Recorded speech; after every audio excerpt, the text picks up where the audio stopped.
Class 12 exercise 10.1 का है question number 8, जो कि चैप्टर का नाम है वेक्टर अलजेब्रा।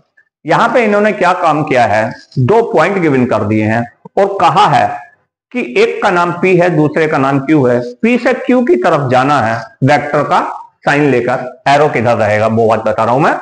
और ऐसे केस में हमें यूनिट वेक्टर फाइंड करो। अभी बता रहा हूं, सब कुछ समझ में आ जाएगा इजली।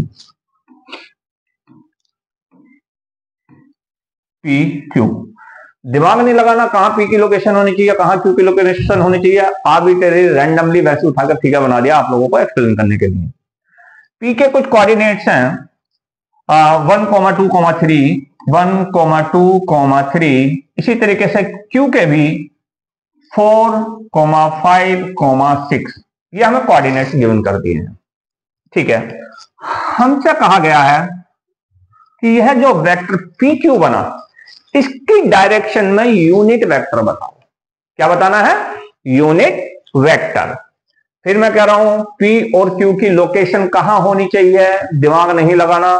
फिगर जो मैंने ड्रॉ किया है आपको सिर्फ पिक्चर को क्लियर करने के लिए किया है। अदरवाइज हो सकता है क्यू ऊपर आए पी नीचे आ जाए, इसकी अगर एग्जैक्ट पोजीशन बनाएंगे कोऑर्डिनेट्स की। तो देखो वेक्टर इक्वल टू होता क्या है, जैसे कि पी क्यू एक वेक्टर है तो कोई भी जो वेक्टर होता है उसके पास में 2 चीजें होती हैं, एक उसका मैग्नीट्यूड, एक उसकी डायरेक्शन।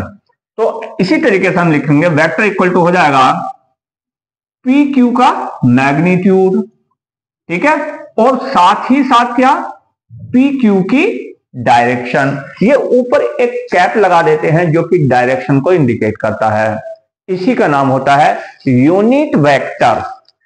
डायरेक्शन कौन सी? पी क्यू की, मतलब पी से क्यू की तरफ। तो यूनिट वेक्टर जो हो गया P Q, this is vector P Q upon modulus of vector P Q.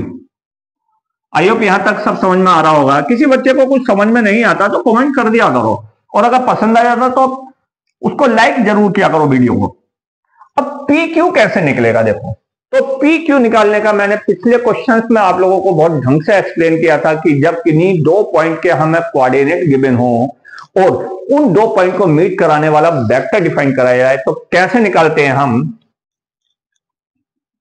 x2 minus x1 times I cap. P Q लिख रहा हूं मैं, 4 माइनस 1 कितना हुआ, 3 आई कैप। अब जे कैप के लिए देखो 5 माइनस 2 कितना बचेगा, 3, कैसा, प्लस का 3 जे कैप।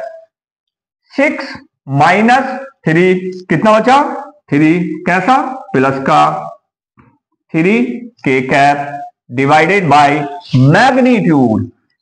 किसी भी वेक्टर का मैग्नीट्यूड कैसे निकाला जाता है, आई कैप के कोफिशिएंट का स्क्वायर, 3 था इसका स्क्वायर, प्लस जे कैप के कोफिशिएंट जो कि फर्दर 3 है इसका भी स्क्वायर, प्लस के कैप के का भी square.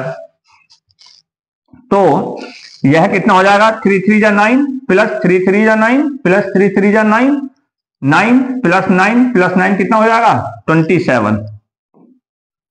3 I cap plus 3 J cap plus 3 K cap divided by root 27। Root 27 जो होता है, देखो यहां मैं लिख के बता दे रहा हूं, रूट 27 को हम लिख सकते हैं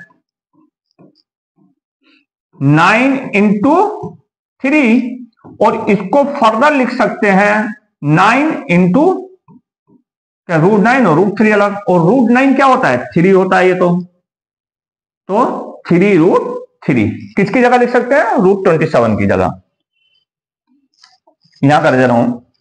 तो ये हो गया, या नहीं करता, ये तो उतार लिया होगा आप लोगों ने। हाँ, तो पी क्यू की जो डायरेक्शन आई निकल के है यह आती है 3 I cap divided bye 3 root 3 क्योंकि इसकी जगह मैं क्या लिख दूंगा, 3√3 लो लिख के दिखाई देता हूं मैं, ठीक है ना। अब इस 3√3 को आई कैप के नीचे अलग, जे कैप के नीचे अलग, के कैप के नीचे अलग, ऐसा करके लिख रहा हूं मैं। 3 J cap upon 3√3 plus 3 K cap upon 3√3। इस 3 से यह 3 गया, इससे यह गया, इससे यह गया। पी क्यू की जो डायरेक्शन आई, मतलब unit vector in the direction of P Q जो आ गया 1/√3 आई कैप प्लस जे कैप प्लस के कैप, रूट लगाना भूल गया था यहां पर, ठीक है। यह हमारा क्वेश्चंस का आंसर हो गया। पी क्यू की डायरेक्शन में यूनिट वेक्टर निकाल दिया। किसी बच्चे को कहीं कोई चीज जल्दबाजी लगी हो, शायद मैं ऐसा लगा हूं स्किप कर गया किसी चीज को, या आपको जल्दबाजी में समझा दिया, समझ में नहीं आई हो, कमेंट में लिख देना, एक्सप्लेन कर दूंगा। वीडियो को लाइक कर देना, चैनल को सब्सक्राइब कर देना, अपने फ्रेंड्स को भी बोलना।